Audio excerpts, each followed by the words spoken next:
Assalamualaikum warahmatullahi wabarakatuh. Sebelumnya perkenalkan, nama saya Dela Sabila.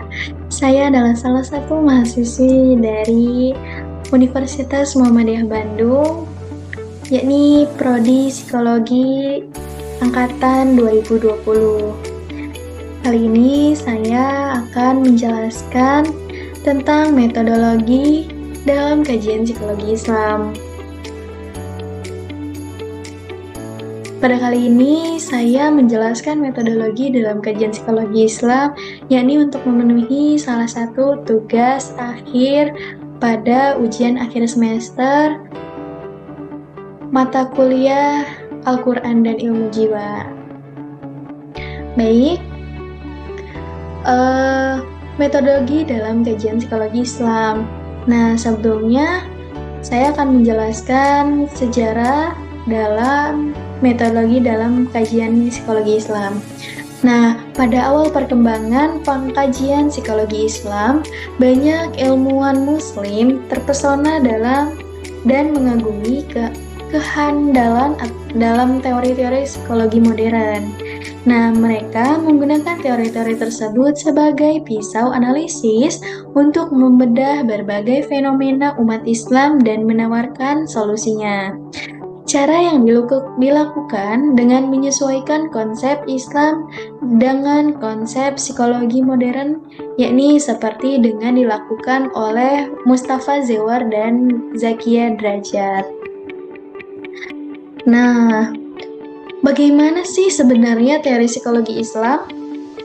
Apa penelitian yang menggunakan teori Barat dengan subjek Muslim bisa disebut dengan penelitian psikologi Islam?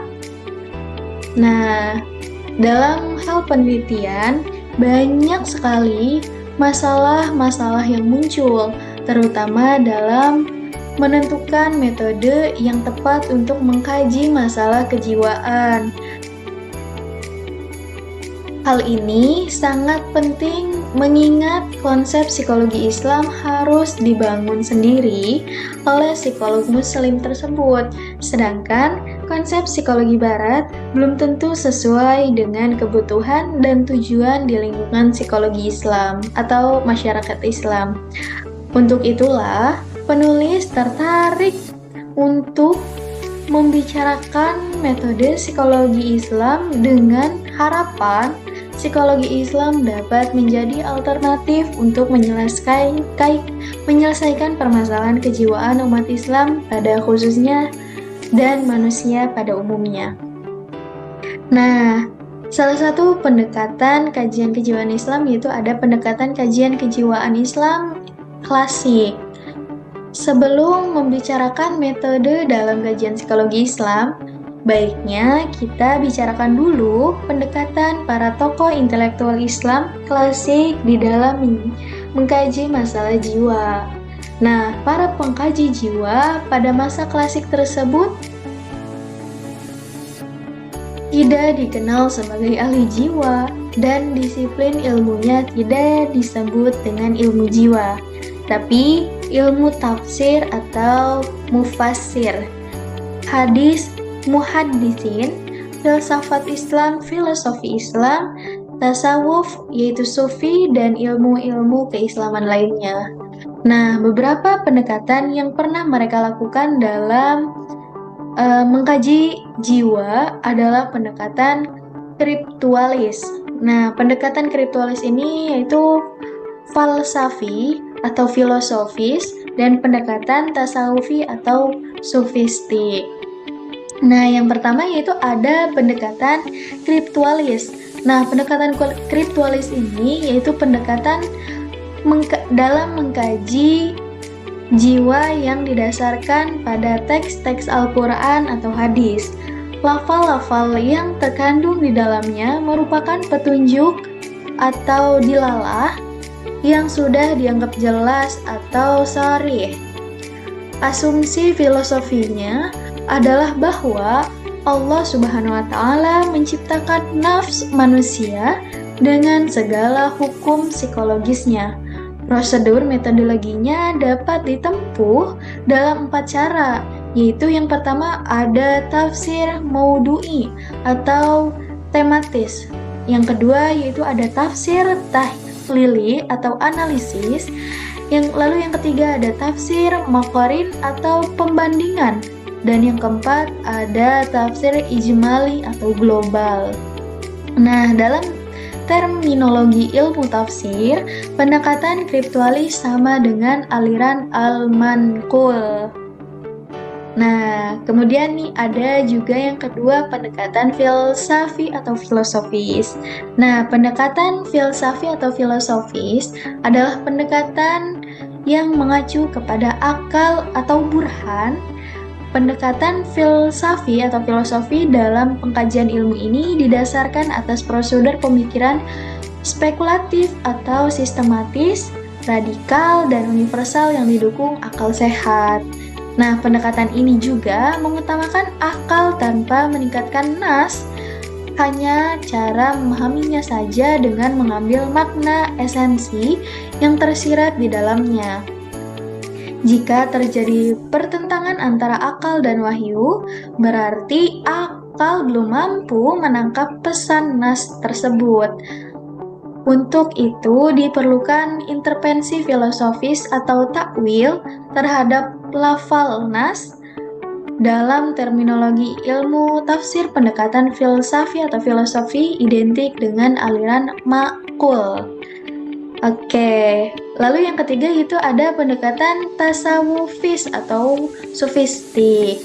Nah, pendekatan tasawufis atau sufistik ini adalah pendekatan yang mengacu kepada intuisi atau irfan. Pendekatan sufistik ini dalam mengkaji psikologi Islam didasarkan pada prosedur intuitif atau al-hadisiyah. Nah, ilham dan cita-cita al-zukiyah dengan cara menajamkan struktur kolbu atau hati melalui proses pencucian diri atau tazkiyah al-nafs untuk membuka tabir atau hijab atau penutup yang menjadi penghalang ilmu-ilmu Allah dengan mengungkapkan hakikat jiwa sesungguhnya. Dalam terminologi ilmu tafsir, pendekatan sofistik disebut juga dengan itsari. Nah, itulah pendekatan-pendekatan dalam psikologi Islam. Kemudian ada kajian kejiwaan dalam Islam. Setelah kebangkitan Islam pada tahun 1979, yaitu pada tahun 1978, para pemerhati dan pengkaji masalah kejiwaan berkumpul di Universitas Riyadh, Arab Saudi dengan kegiatan International Symposium on Psychology and Islam.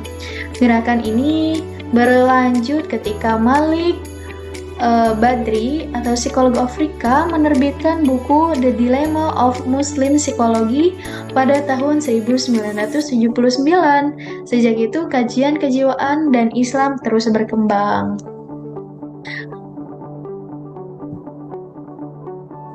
Nah, menurut Bastaman ada 6 proses nih islamisasi teori psikologi barat, yaitu yang pertama similarisasi atau menyamakan begitu saja konsep psikologi barat dengan konsep-konsep kejiwaan dalam Islam.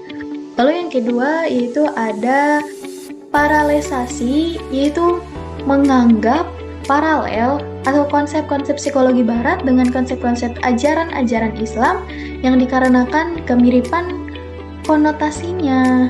Nah, lalu yang ketiga ada komplementasi, yaitu menganggap antara sains dan ajaran Islam saling mengisi dan memperkuat dengan tetap mempertahankan eksistensinya.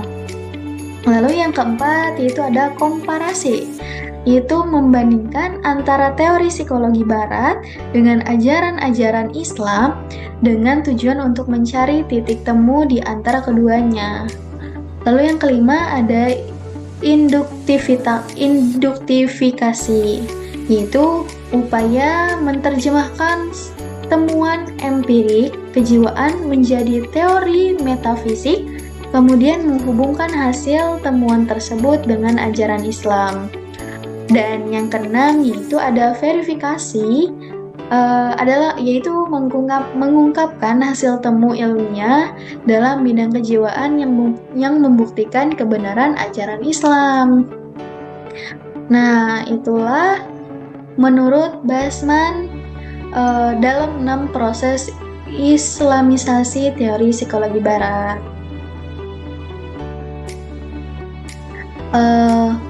Kemudian yaitu ada metode penelitian dalam psikologi Islam nih yang akan saya jelaskan. Yang pertama yaitu Islam berbeda dengan filsafat Yunani kuno dan filsafat Barat di dalam pencarian kebenaran.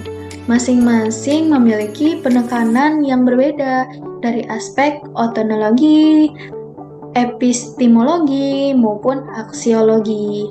Menurut Neong Hadjir, filsafat Yunani kuno menekankan aspek ontologi dengan mengoptimalkan nalar untuk memahami substansi yang menjadi objek pemikiran, kognisi, maupun realitas indrawi dengan metode spekulatif. Sedang ilmu pengetahuan Barat menekankan pada dimensi epistemologi sebagai alat mencari kebenaran. Asumsi sadarnya adalah kebenaran sangat tergantung pada metode ilmiah yang dipakai. Dengan demikian, kualitas metode mencerminkan kualitas kebenaran yang diperoleh.